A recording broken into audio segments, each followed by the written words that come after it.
रुको ना अब बैंक में भी जाकर दे सकता है।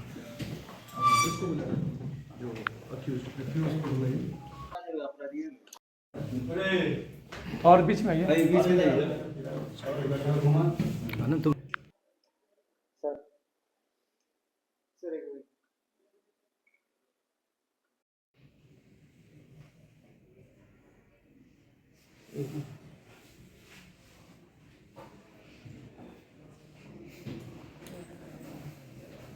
मंजिल हो गया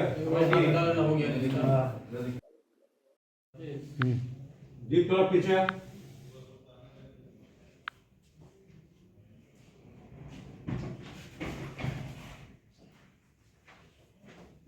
मनप्रीत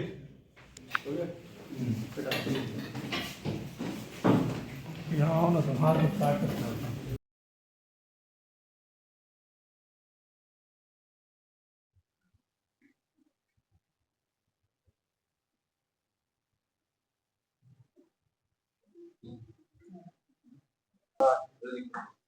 ओके एक मिनट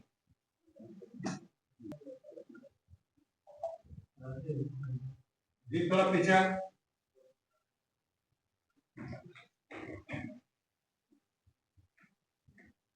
मनप्रीत हो गया हटा दो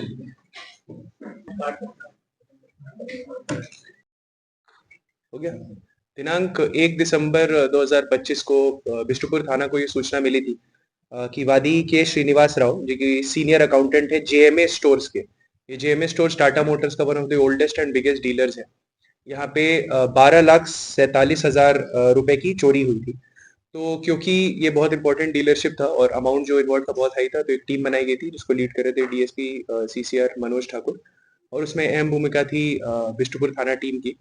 उसमें हमने जितना जल्दी हो सकता था अनुसंधान में टेक्निकल एविडेंस यूज किया, ह्यूमन इंटेलिजेंस जो था, जो भी सर्कमस्टेंशियल एविडेंस हमें उधर मिला था उसको यूज किया, जिससे हमें पता चला कि एक युवक है रवि रंजन, जो कि पिछले 20 वर्ष से इस कंपनी में काम कर रहे हैं। उनके द्वारा ही ये पैसों की चोरी की गई थी।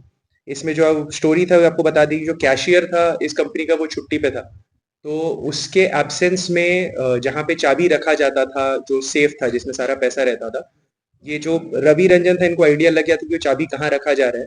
और संडे को शाम में उनका संडे को शाम में भी ऑफिस खुला रहता था, उसी में कुछ छल से उन्होंने ट्राई किया और ये जो सारे पैसे थे उन्होंने चोरी कर लिए। पुलिस ने उनसे पूछताछ की और उन्होंने अपना अपराध स्वीकार किया एंड उनके निशानदेही पे हमने कुल 8,91,500 रुपए बरामद किए हैं। इसमें अभी तक हमें जो समझ में आ रहा है कि ये 12,47,000 एक अकाउंटिंग एरर भी हो सकता है। हमें जो समझ में आ रहा है कि 100% of the money has been return to the complainant, और इनका ऑफकोर्स कोई आपराधिक इतिहास नहीं है। 20 साल से इस कंपनी में काम करते थे, अभी किसी फाइनेंशियल ट्रबल में थे, इसके कारण इन्होंने ये स्टेप उठाया था, बट पुलिस ने उनको गिरफ्तार कर लिया और अभी हम उनको न्याय की हिरासत में भेजा। कंपनी में इनका रेगुलर मैनेजरियल जो रोल था एक, तो उसी को ये काम करते थे। इसमें हुआ ये कि इनका पैसों से बहुत ज्यादा कुछ लेना देना नहीं रहता था, बट जब कैशियर छुट्टी पे गया तो कहाँ पे कैश सेफ का चाबी रखा रहता, तब उनको यहाँ पता चल गया, जिसका उन्होंने फायदा उठा लिया था। कैशियर का काम कोई और देखता था, कैशियर के एब्सेंस नहीं, इस बार संडे को खुला था। 3 एम्प्लॉइज जो इनके थे, मंथ एंड था इसीलिए संडे को खुला हुआ था, और जो 3 एम्प्लॉइज के रात में उनकी शिफ्ट थी, तो जो प्राथमिकी अभियुक्त हैं, जो इवेंचुअल क्रिमिनल इसमें, उनके द्वारा बड़े चालाकी से एक पिज्जा पार्टी का बहाना देके सबको छत पे बुलाया गया, और जब तीनों छत पे थे तो उसमें बीच में उन्होंने फोन कॉल का एक बहाना करके नीचे, और उसमें उसमें चोरी कर ली थी। एग्जैक्टली जो सीसीटीवी और ये सब भी एक्सेस था इन्हीं के पास था, बट पुलिस ने तत्परता से इसमें काम की। हमने अच्छे से इंटरोगेशन किया तो उन्होंने अपना अपराध स्वीकार कर रिकवरी करा दी। भट्टा के रहने वाले हैं, originally is from Bhojpur Bihar, but रहने वाली है